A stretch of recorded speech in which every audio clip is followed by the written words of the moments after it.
Bonjour à tous, j'espère que vous allez bien. Bienvenue sur la chaîne de Top Work. Heureux de vous retrouver aujourd'hui pour un thème particulier, l'étude de marché. Alors l'étude de marché, c'est souvent une expression qui fait peur aux futurs créateurs d'entreprises. Lorsque je rencontre des porteurs de projets et que je leur pose la question de savoir s'ils ont réalisé une étude de marché pour leur future activité, la réponse est simple. J'ai pas le temps de m'en occuper, ça coûte de l'argent. En plus, je connais mes clients, mon secteur d'activité, je n'ai pas besoin d'étude de marché. C'est une erreur fondamentale, car au-delà du terme étude de marché se cache toute la faisabilité de votre projet. Si elle ne présente pas un gage de succès absolu, l'étude de marché est là en fait pour limiter les risques au maximum. Je connais mon marché, je suis en capacité de décider. Et vous le savez, tout professionnel indépendant est quotidiennement confronté à sa réflexion sur son activité, sa politique de prix et son développement commercial. Il faut mettre toutes les chances de votre côté pour que votre projet puisse aboutir. Dans cette vidéo, on verra comment analyser son marché, fixer des hypothèses de chiffre d'affaires, établir une stratégie et également où trouver les renseignements utiles pour pouvoir concrétiser son étude de marché. Allez, c'est parti!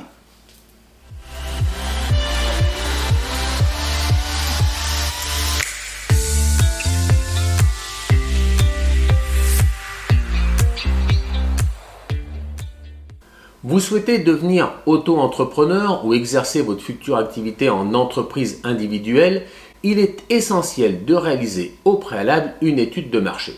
Il s'agit en effet de la phase primordiale à toute création d'entreprise, dans la mesure où elle permet de connaître les grandes tendances de votre futur marché, les acteurs de son marché et vérifier l'opportunité ou non de se lancer sur ce marché. Dans cette vidéo, je vous mettrai en commentaire un questionnaire de l'ensemble des questions à se poser dans le cadre d'une véritable étude de marché. Voyons tout de suite quelles sont les grandes tendances du marché. Vous devez avoir une vision globale du marché sur lequel vous souhaitez exercer. Il est nécessaire de savoir s'il s'agit d'un marché B2B, entreprise à entreprise, B2C, entreprise vers les particuliers ou les deux. Il est nécessaire également de s'interroger sur la santé de ce futur marché. Est-ce un marché en plein développement? Par exemple, prenons le marché des métaverses. Est-ce un marché en stagnation ou est-ce un marché en déclin? Vous devez avoir présent à l'esprit la représentation globale de votre marché en termes de volume, mais également surtout en termes de chiffre d'affaires.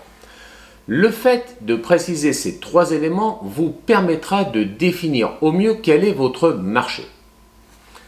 Après avoir étudié la tendance générale de ce marché, il convient de s'attacher aux acteurs de ce marché. En premier lieu, qui sont vos futurs clients? Afin de mettre le plus de chances de vos côtés, il faut analyser dans le détail leurs besoins, leur fréquence d'achat, leur comportement d'achat, leur situation géographique et surtout, quel prix seront-ils prêts à payer pour acheter vos prestations? La connaissance des besoins et des exigences clients est primordiale pour augmenter le facteur clé de réussite de votre futur projet. Connaître ses clients ne suffit pas. Il convient également de connaître ses concurrents. L'analyse d'un marché passe inéluctablement par l'étude de vos principaux concurrents. Vous devez connaître vos principaux concurrents. Vous devez établir une liste de ces principaux concurrents pour connaître leur nombre, leur situation géographique, leur chiffre d'affaires, leur politique tarifaire, leur positionnement sur le marché. Est-ce qu'ils sont positionnés sur du haut de gamme, du moyen de gamme, du bas de gamme? Le type de communication qu'ils utilisent. L'analyse de vos concurrents vous permettra de déterminer là où ils ne sont pas encore présents et donc là où vous pourrez, vous, être présent. Ce qui constituera une véritable opportunité pour votre futur business. Quelles sont les contraintes de votre marché? Il est tout à fait possible qu'exercer sur votre futur marché nécessite un diplôme ou une autorisation spécifique que vous devez obtenir. De même se posera la question environnementale. La question écologique. Quelles sont les valeurs que vous souhaitez donner à votre entreprise et surtout quelle image allez-vous donner vis-à-vis de vos futurs clients. L'analyse de ces résultats doit vous permettre de situer votre projet et votre stratégie par rapport au marché existant et de déterminer si, oui ou non, il y a une opportunité pour vous de vous lancer sur ce marché. Les questions à vous poser sont simples.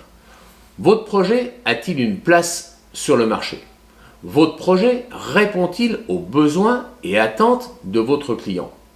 Votre projet présente-t-il un plus par rapport à vos concurrents? Votre projet répond-il ou non à un besoin déjà couvert par la concurrence? Après avoir analysé méthodologiquement votre marché, vous devez être en capacité de déterminer votre futur chiffre d'affaires prévisionnel. Sachez qu'il n'existe pas une seule et unique méthode permettant de déterminer ce chiffre d'affaires prévisionnel qui doit être en plus réaliste. Je vais vous donner 3 pistes de réflexion. La première consiste à procéder par comparaison avec des projets similaires aux vôtres. La seconde méthode, elle, consiste à procéder par sondage auprès de vos futurs clients pour déterminer quels sont leurs intérêts et quelles sont leurs attentes. La troisième méthode, c'est un test grandeur nature de votre futur projet auprès de vos proches, de vos amis, de vos parents ou de vos relations professionnelles. Il s'agit de combiner ces 3 méthodes pour obtenir un chiffre d'affaires de manière prévisionnelle dans une fourchette haute, une fourchette moyenne ou une fourchette basse.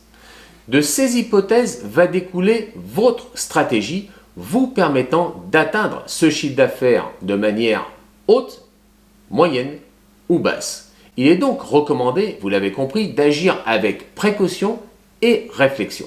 La stratégie marketing et commerciale que vous allez choisir doit vous permettre d'atteindre le chiffre d'affaires prévisionnel que vous vous êtes fixé tout en respectant les cadres de votre futur budget. Il s'agit d'opter pour le meilleur angle d'attaque possible par rapport à vos concurrents, par rapport à vos clients, mais également par rapport à votre projet. Vous devez toujours garder à l'esprit, lorsque vous allez définir votre stratégie, la manière avec laquelle atteindre vos objectifs, mais également tenir compte des particularités de votre activité.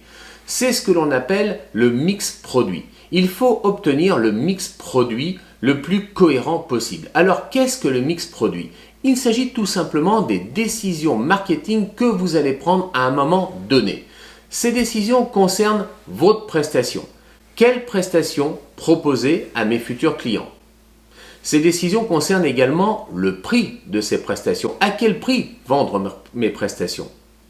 Attention toutefois dans la fixation du prix de vos prestations. Une prestation avec un prix trop bas par rapport à vos concurrents sera souvent le signe d'une mauvaise qualité. Inversement, une prestation avec un prix trop haut par rapport à vos concurrents ne sera pas interprétée pour autant comme le gage d'une meilleure qualité. Il faut donc vous aider dans le cadre de la fixation de vos prestations. Comment? Tout simplement en vous référant à votre étude de marché, à vos enquêtes, à vos sondages auprès de vos proches, de vos amis, de vos parents, de vos relations professionnelles. Vous les avez forcément interrogés par rapport au prix de vos futures prestations. Que penses-tu du prix de mes prestations? Est-ce que le prix est trop bas? Est-ce qu'il est trop élevé? Quel serait le juste prix de mes prestations? Et vous avez forcément obtenu des réponses. En troisième lieu, vient le moment de la communication. Comment vous faire connaître sur votre marché? Vous devez choisir un type de communication vers lequel vous orienter. Les réseaux sociaux, Facebook, Insta, LinkedIn, TikTok, la presse, la radio, les affiches, la distribution de tracts, la participation à des salons, des foires, des expositions. Une fois que vous aurez établi le choix de votre communication, vous devrez réaliser un plan média. Car vous ne pourrez pas communiquer tout azimut. Il faut planifier vos communications. À l'issue de la sélection de ce plan média, vous allez forcément obtenir un coût chiffré de l'ensemble de cette communication que vous souhaitez. Quel sera le coût de la commercialisation de mes prestations? Ou encore, quel sera le coût de la communication auprès de mes futurs clients? Eh bien, tous ces éléments chiffrés seront par la suite réimplantés et répertoriés dans ce que l'on appelle votre business plan, que l'on verra et que l'on étudiera lors d'une prochaine vidéo. Alors me direz-vous, mais où trouver les renseignements utiles me permettant d'établir mon étude de marché? Il existe plusieurs sources dont je vais vous mettre les liens dans cette vidéo. Parmi ces sources, on retrouve Infogreffe ou le site internet société.com qui vont vous permettre de connaître le chiffre d'affaires de vos concurrents et surtout d'obtenir, moyennant paiement, les bilans de vos concurrents sur les dernières années. L'INSEE est également une source vous permettant de connaître la démographie de votre marché, le nombre d'habitants aux alentours, leur tranche d'âge, leur revenu moyen.